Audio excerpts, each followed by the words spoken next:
जो पिछले कई वर्षों से सेवा कार्य में जुटे हुए हैं और हजारों जिंदगियों को बचा चुके हैं। जी हां, आज इस अवसर पर हमारे इस कार्यक्रम से जुड़ रहे हैं दीपक विभाकर नाइक। तो आइए जानें वो क्या कुछ हमें बता रहे हैं। नमस्कार, आप सभी को विश्व रक्तदान दिवस की शुभकामनाएं। मानव रक्त के बारे में सबसे पहले थोड़ी सी बातें कुछ कहना चाहूंगा मैं। आकाश, वायु, जल, अग्नि, पृथ्वी, इन पंच तत्वों से हमारा शरीर बना हुआ है। मानव शरीर प्रकृति की एक सर्वोत्तम अद्भुत रचना है जिससे इस देह का निर्माण हुआ है। समय आने पर उन्हीं में इसका लय भी हो जाना है। इस उत्पत्ति और लय के बीच जो अवधि आती है उसी को हम हमारी आयु कहते हैं। तो क्यों ना हम अपनी आयु का इस प्रकार से सदुपयोग करें कि पंच तत्वों में विलीन हो जाने के बाद भी संसार में हमारी स्मृति सदैव बनी रहे। इस मानव देह के संचालन और पालन के लिए जो आहार हम ग्रहण करते हैं उसी के पाचन के उपरांत विभिन्न धातुओं का निर्माण होता है। उन्हीं में से एक रक्त होता है। बिना रक्त के हमारा यह जीवन संभव नहीं है। मानव शरीर में रक्त सदैव रक्त वाहिनियों में प्रवाहित होता रहता है। अपने इसी गुण और विशिष्ट रचना के कारण यह रक्त हमारे शरीर में विभिन्न जैविक क्रियाओं को संपादित करता है।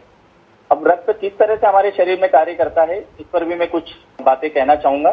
शरीर में विभिन्न पदार्थों को यह अपने साथ प्रवाहित करते हुए एक अंग से दूसरे अंग तक ले जाता है, जिसे हम ट्रांसपोर्टेशन या परिवहन कहते हैं। संक्रमण एवं अन्य बीमारियों से यह शरीर को सुरक्षा प्रदान करता है एवं शरीर की रोग प्रतिरोधक क्षमता को बढ़ाता है। शरीर के तापमान को नियंत्रित करता है। शरीर में पानी और पानी में घुले हुए विभिन्न पदार्थों की मात्रा का यह नियंत्रण करता है, जिससे शरीर के आंतरिक अंगों में सदैव एक निश्चित दबाव बना रहता है। रक्तस्राव के अवसर पर यह स्वयं जमने लगता है और थक्का, जिसे कि हम क्लॉट कहते हैं, वो बनता है और अधिक रक्त का नुकसान शरीर से न होने पाए इस प्रकार स्वयं की मात्रा को यह नियंत्रित करता है, जिसे कि हम क्लॉटिंग कहते हैं। अब रक्तदान को लेकर जो स्थिति है, शासकीय स्तर पर और सामाजिक संस्थाओं के माध्यम से प्रचार तो बहुत हो रहा है और उसके काफी हद तक सकारात्मक परिणाम भी आ रहे हैं। पर जैसे हम सुनते आए हैं कि एक शब्द चलता है मांग और आपूर्ति, क्योंकि इनमें एक बड़ा समूह महानगरों की चकाचौंध, भौतिकवादी उनकी लाइफस्टाइल है ना, पैकेज वाली नौकरी को लिए हुए युवा वर्ग आज का अपने में ही, अपने परिवार में ही एक सीमित सोच के संग स्वयं को आनंदित अनुभव कर रहा है। तो प्रयास ये है कि इन युवाओं को हम किस तरह से सामाजिक कार्यों के प्रति, रक्तदान के प्रति उन्हें प्रेरित करें। हम अपने स्तर पर प्रयास कर रहे हैं, जैसे कि उसमें एक तो ये कि सोशल मीडिया के माध्यम से हम समय समय पर रक्तदान बाबत संदेश, आलेख, मय उदाहरणों के देते रहते हैं। जो युवा हैं उन्हें प्रोत्साहित करने हेतु विभिन्न समूहों में उनके प्रयास को प्रेषित कर उनकी प्रशंसा करते हैं। दूसरा कि जब भी समाचार पत्रों के द्वारा हमसे कुछ जानकारी मांगी जाती है, हमारी उपलब्धियों बाबत पूछा जाता है, तो हमारी कोशिश ये रहती है कि हम जो नए युवा आ रहे हैं उनके नामों को हम आगे बढ़ाते हैं। तीसरी जो सबसे महत्वपूर्ण पहलू की शुरुआत हमने की है कि उच्चतर माध्यमिक विद्यालयों के विद्यार्थी और कॉलेज के स्नातक विद्यार्थियों को लेकर उनसे हम चर्चा करते हैं, उनसे अपनी बातों को बताते हैं और उनके प्रश्नों का उत्तर देते हैं उन्हीं की भाषा में। उद्देश्य ये रहता है कि छोटी उम्र में यदि उन्हें रक्तदान का महत्व, उसकी जरूरत और लाभ पता चल जाए तो आने वाले कल में हर स्कूल, हर कॉलेज, हर शैक्षणिक संस्थान से कितने ही रक्तदाता तैयार होते जाएंगे।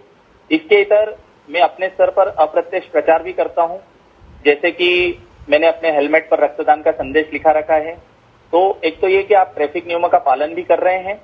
दूसरा, अपनी कार के बैक ग्लास पर संदेश लिखा रखा है कि मुझे गर्व है कि मैं रक्तदाता हूं।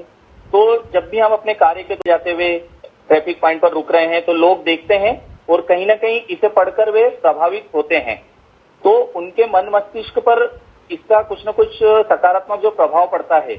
और हम जब भी कोई शुभ प्रसंग होता है, जैसे कोई होता है कहीं जाना है, कोई कार्यक्रम है, तो अपने शुभ प्रसंग में जो हम उसको लिफाफा दे रहे हैं या आप कहते हैं नेम स्लिप हो गई, उस पर भी हम रक्तदान का संदेश लिखाकर और उसे आगे बढ़ाते हैं।